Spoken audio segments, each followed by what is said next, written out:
This was a retrospective cohort study of patients with rheumatoid arthritis diagnosed with RA between 1980 and 2009 as compared to non-RA subjects from the same population in Olmsted County, Minnesota, with the index date from 1980 to 2009. We assessed for occurrence of incident cardiovascular disease, including myocardial infarction, stroke, and cardiovascular death during that time.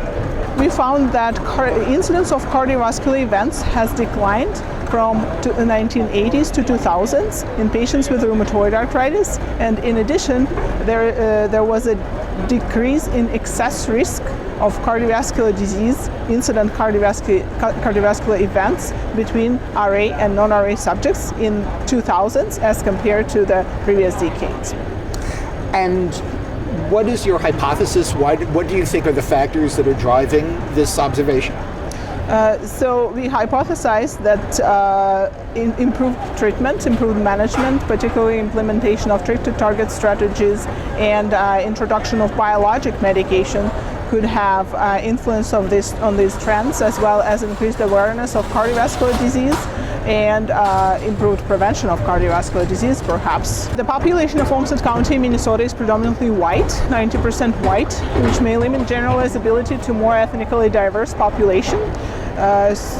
Patients at Mayo Clinic are treated according to standards of care and current guidelines, so it should be generalizable to patients elsewhere in the United States who are treated similarly. Certainly, Mayo Clinic is a large tertiary center, so probably more generalizable to similar large centers that treat patients with rheumatoid arthritis.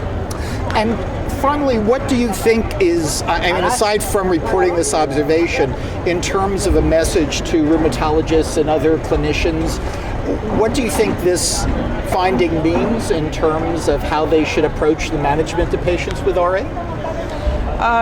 So it gives us a hint that treating RA as a disease, tight control of RA disease activity, is likely to also help with comorbidity burden, as we can see or hypothesize, at least from our data, with improvement in cardiovascular disease. So treating RA according to treat-to-target guidelines, tight management according to current standards would be sufficient, aiming to remission. And I guess one of the messages was that, striking to me, was that in the aughts, with optimized RA treatment and optimized cardiovascular risk management, the cardiovascular disease event rate among the RA patients was virtually the same as in the general population. Yes. And so does this have implications in terms of the way that cardiovascular disease is perceived as a danger to RA patients? So there has been a long playing hypothesis that cardiovascular disease has inflammatory origin or underpinnings that are related to inflammation.